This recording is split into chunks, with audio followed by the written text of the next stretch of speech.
Welcome back to my channel Rupa's kitchen and lifestyle. অনেকেই অনেকভাবে মাছের ডিম ভাজি করে, তবে আমি যেভাবে মাছের ডিম ভাজি করি সে রেসিপি আজ আপনাদের সঙ্গে শেয়ার করব। মাছের ডিম রান্না করার থেকে মাছের ডিম ভাজিটাই আমার কাছে বেশি ভালো লাগে। তাহলে আর কথা না বাড়িয়ে চলুন বন্ধুরা দেখে নেওয়া যাক মাছের ডিম ভাজি করার জন্য আমার কি কি উপকরণ লাগছে। মাছের ডিম ভাজি করার জন্য খুবই সামান্য উপকরণ লাগবে।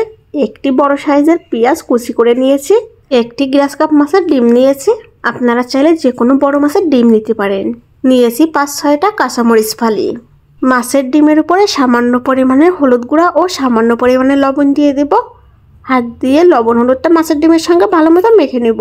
মাছের ডিমে এমনভাবে হলুদ লবণ মেখেছি যাতে করে ডিমগুলো গোটা গোটা থাকে। এখন মাছের ডিম ভাজার জন্য চুলার উপর কড়াই বসিয়ে কড়াইয়ে পর্যাপ্ত পরিমাণে তেল দিয়ে দিয়েছি। তেলটা গরম হওয়া পর্যন্ত অপেক্ষা করব। তেলটা গরম হয়ে আসলেই লবণ হলুদ মেখে রাখা মাছের ডিমটা তেলের উপর দিয়ে দিব। যে সমস্ত বন্ধুরা রান্নায় একেবারে নতুন তাদের জন্য একটি টিপস শেয়ার করছি। মাছের ডিম ভাজার সময় প্রথম অবস্থাতেই কখনো বেশি তেল দেওয়া যাবে না, তাহলে তেলটা ছিটকে গায়ে আসতে পারে।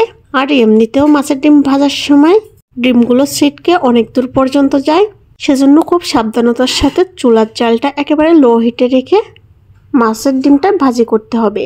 বন্ধুরা একটু খেয়াল করে দেখলেই বুঝতে পারবেন মাছ যেভাবে ভাজি করতে হয় মাছের ডিমটাও কিন্তু আমি সেভাবেই ভাজি করে নিয়েছি।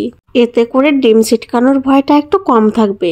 তো যাই হোক, মাছের মতো মাছের ডিমগুলোও আমি দুই সাইড ভালো মতো ভেজে নিয়েছি। এবার মাছের ডিমের উপর কাঁচামরিচ ফালি ও পেঁয়াজ কুচি দিয়ে দিব। মাছের ডিমের উপরে সামান্য পরিমাণে জল দিয়ে দিব। যতক্ষণ না পর্যন্ত জলটা শুকাচ্ছে ঠিক ততক্ষণ পর্যন্ত এভাবে ডিমটা রান্না করে নিব।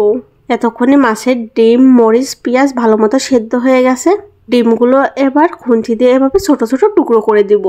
এভাবে ডিম ভাজি করলে খেতে কিন্তু দারুণ মজা হয়। ডিমগুলো টুকরো করে নেওয়ার পর উপর থেকে বেশ খানিকটা পরিমাণে সরষের তেল দিয়ে দিব। কোনোভাবেই সরষের তেলটা স্কিপ করা যাবে না, সরষের তেল দিলে দারুণ একটি ফ্লেভার আসবে। মাছের ডিমগুলো আমি বেশ কিছুক্ষণ সময় ভেজে নিয়েছি। তারপর উপর থেকে হলুদ গুঁড়া ও লবণ দিয়ে আরও বেশ কিছুক্ষণ ভেজে নিব। তো বন্ধুরা, প্রতিদিনের এরকম নতুন নতুন ভিডিওর আপডেট সবার আগে পেতে চাইলে অবশ্যই আমার চ্যানেলটি সাবস্ক্রাইব করে পাশে থাকা বেল আইকন বাটনটি প্রেস করে দিবেন। তাহলে নতুন কোনো ভিডিও আপলোড করার সঙ্গে সঙ্গে সবার আগে নোটিফিকেশন পেয়ে যাবেন। এতক্ষণে মাছের ডিম ভাজা কমপ্লিট।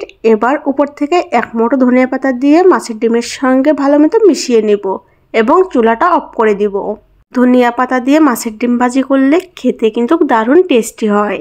বন্ধুরা, এর আগে কে কে এভাবে মাছের ডিম ভাজি করে খেয়েছেন অবশ্যই কমেন্টে জানাবেন। আর আজকের এই ভিডিওটি যদি ভালো লেগে থাকে তাহলে অবশ্যই একটি লাইক করবেন। আমার আজকের এই ভিডিওটি এখানেই শেষ করছি। আবারও দেখা হবে নেক্সট কোনো ভিডিওতে। ধন্যবাদ।